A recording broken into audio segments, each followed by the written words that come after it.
भगवान शंकर का मन बड़ा वैरागी हो गया। घूमते रहते हैं भोलेनाथ, कभी कहीं कभी कहीं। तब एक दिन भगवान नारायण ने विचार किया कि भोलेनाथ बड़े वैरागी हो गए और मैंने उधर पार्वती को आशीर्वाद दिया है कि तेरी शादी शिव से कराऊंगा। अब भोलेनाथ को देखकर तो ऐसा लगता नहीं कि भोलेनाथ विवाह करेंगे भी। तो आज भगवान ने भोलेनाथ को जाकर निवेदन किया, प्रगटे राम कृतज्ञ कृपाल,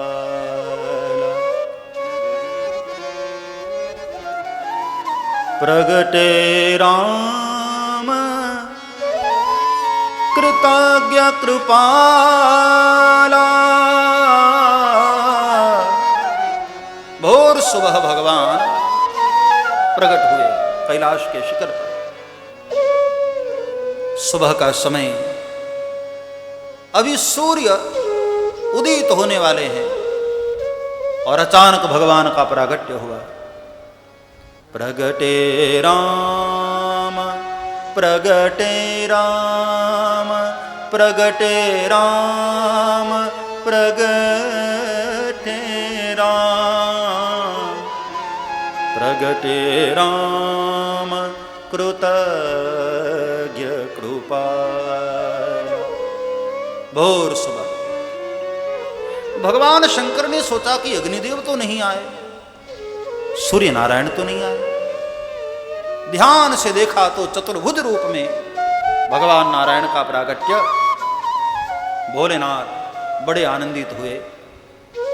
कहिए प्रभु, आज इस दास पर आपने कैसे कृपा की? भगवान नारायण ने कहा, बाबा आज कोई आदेश करने नहीं आया हो, कुछ मांगने आया हो। आपको पता है महाराज, मैंने पार्वती को आशीर्वाद दिया है। भोलेनाथ मुस्कुराए, हाँ प्रभु मुझे पता है। महाराज फिर आपको यह भी पता होगा कि आपको पाने के लिए ही पार्वती जी वन में तप करने गई हैं। भोलेनाथ मुस्कुराते हुए बोले कि हाँ प्रभु मुझे यह भी पता है। आपको क्या कहना है महाराज, वो कहिए ना। भगवान नारायण ने कहा, बाबा बस यही कहने आया हूं, पार्वती से रिश्ता है ना महाराज, तो आप मना मत करना महाराज, हां कर देना। भोलेनाथ ने सिर झुका लिया। अब इसके दो कारण होते हैं, एक तो मौनम स्वीकृति लक्षणम, मौन रह करके स्वीकृति दे दी, और या फिर एक अर्थ यह भी होता है कि भोलेनाथ ने सिर झुका लिया, मतलब भोलेनाथ की इच्छा नहीं थी। सोचा कि एक बार शादी किया था, इतना सारा झंझट हुआ और वापस से कौन अब उसी बवाल में पड़े, नहीं करना चाहते बाबा। और कहते ना कि शादी एक लकड़ी का लड्डू है, खाने वाला भी पछताता है और नहीं खाने वाला दूर से पछताता रहता है। लेकिन ना खाकर पछताने से अच्छा खाकर पछता। जीवन भर टेंशन तो नहीं रहेगी कि यार पता नहीं कैसा था लड्डू, हमने खाया ही नहीं। हाँ, खा पछताना है तो खाकर पछता। भगवान शंकर करना नहीं चाहते थे, भगवान ने खुद दबाव बनाया। कभी कभी भगवान नारायण स्वयं प्रेरित करते हैं ऋषियों को, महापुरुषों को विवाह की ओर। क्योंकि महापुरुष लोग जब गृहस्थ जीवन में आते हैं तो संतानें अच्छी होती हैं और अच्छी संतानों से समाज का कल्याण होता है।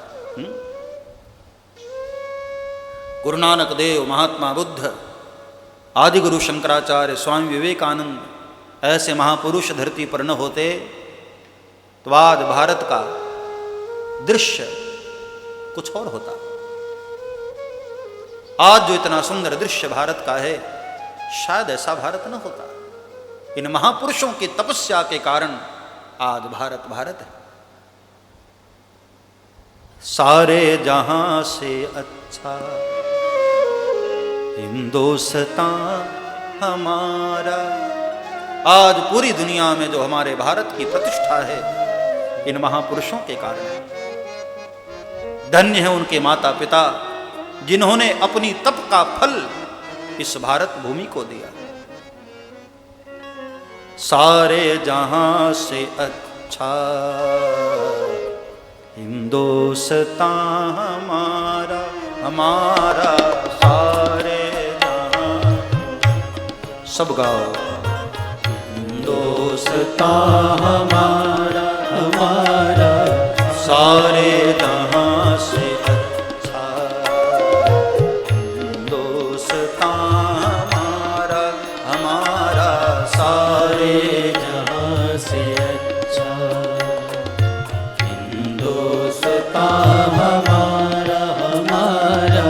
हम बुलबुलें हैं इसकी ये गुलसितां हमारा, हमारा सारे जहां से अच्छा हिंदुस्तान हमारा, हमारा सारे जहां से अच्छा।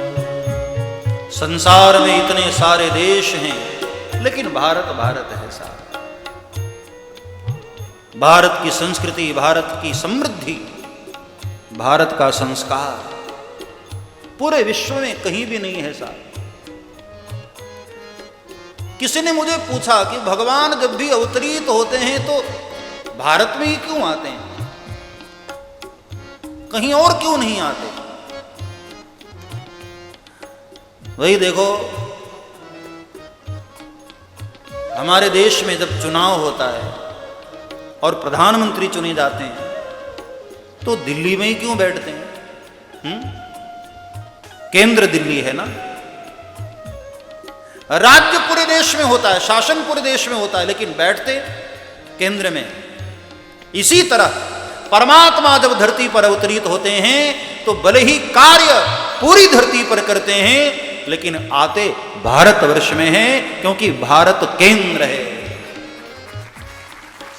कल कल निनाद करती हुई जहां सुरसरी गंगा, यमुना का प्रवाह, सरजू का प्रवाह, जिस भूमि को संतों ने बैठकर अपनी मालाओं से सींचा है, ये वो भूमि है साहब। आगे की लाइन बड़ी प्यारी पंक्तियां हैं। मजहब नहीं सिखाता आपस में बैर रखना, मजहब नहीं सिखाता आपस में बैर रखना। दुनिया का कोई भी धर्म लड़ना नहीं सिखाता, और जो लड़ने की बात करता है वो धर्म है ही नहीं, कुछ और होगा।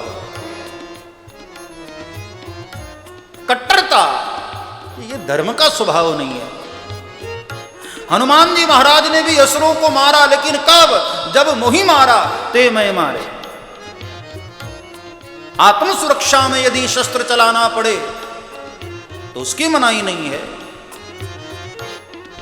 लेकिन बेमतलब किसी को मारना कि सिर कटवाओ या हमारा धर्म अपनाओ, वो धर्म नहीं हो सकता। मजहब नहीं सिखाता आपस में बैर रखना, मजहब नहीं सिखाता आपस में बैर रखना। हिंदी है हम वतन है हिंदुस्तान हमारा, हमारा सारे जहां से अच्छा हिंदुस्तान हमारा, हमारा सारे जहां से अच्छा। हमारा संस्कार ही हमारे देश की पहचान है। सांस्कृतिक वृद्धि ही हमारे देश की गरिमा है, और वो आती है तब जब हम संस्कारवान होते हैं। इसलिए भगवान कभी कभी महापुरुषों को विवाह के लिए प्रेरित करते हैं यहां भोलेनाथ की इच्छा नहीं थी, लेकिन भगवान ने खुद प्रेरित किया कि नहीं बाबा आप विवाह करिए। और भोलेनाथ ने भी सिर झुकाकर कह दिया कि महाराज जो आज्ञा। सिर धरिया यसु करिय तुम्हारा, परम धर्म यह नाथ हमारा। महाराज आपकी आज्ञा को सिरोधार्य करना ये तो मेरा परम धर्म है, आपकी आज्ञा को सिरोधार्य करता हूं। और यहां भोलेनाथ ने एक नीति की बात बताई कि दुनिया में कुछ लोग ऐसे हैं जिनकी आज्ञा में हमें विचार ही नहीं करना चाहिए, क्योंकि वो जब भी कोई आदेश करते हैं तो कहीं ना कहीं उसमें हमारा हित होता है। कौन कौन? आगे की लाइन में बाबा तुलसी ने गिनाया, मातु पिता गुरु प्रभु के बानी। दुनिया में कौन कौन ऐसे लोग हैं? माता पिता गुरु और प्रभु। बिनहि विचार करिय शुभ जानी। माता पिता गुरु और प्रभु इनकी आज्ञा में विचार मत करो। ये जब भी आदेश करते हैं ना हमारे हित में करते हैं। इसलिए भोलेनाथ ने भगवान की आज्ञा को सिरोधार्य किया। भगवान ने कहा कि बाबा क्षमा करना, मेरी आज्ञा को सिर पर मत रखना। क्यों? बोले आपके सिर में गंगा बहती है ना, कहीं मेरी आज्ञा भी बह गई तो? मेरी आज्ञा को हृदयस्थ करो महाराज। भोलेनाथ ने कहा ठीक है जो आज्ञा महाराज। सब्सक्राइब करें श्री चिन्मयानंद बापू जी के YouTube चैनल को और हमारे वीडियोस को सबसे पहले देखने के लिए बेल आइकॉन को दबाना न भूलें।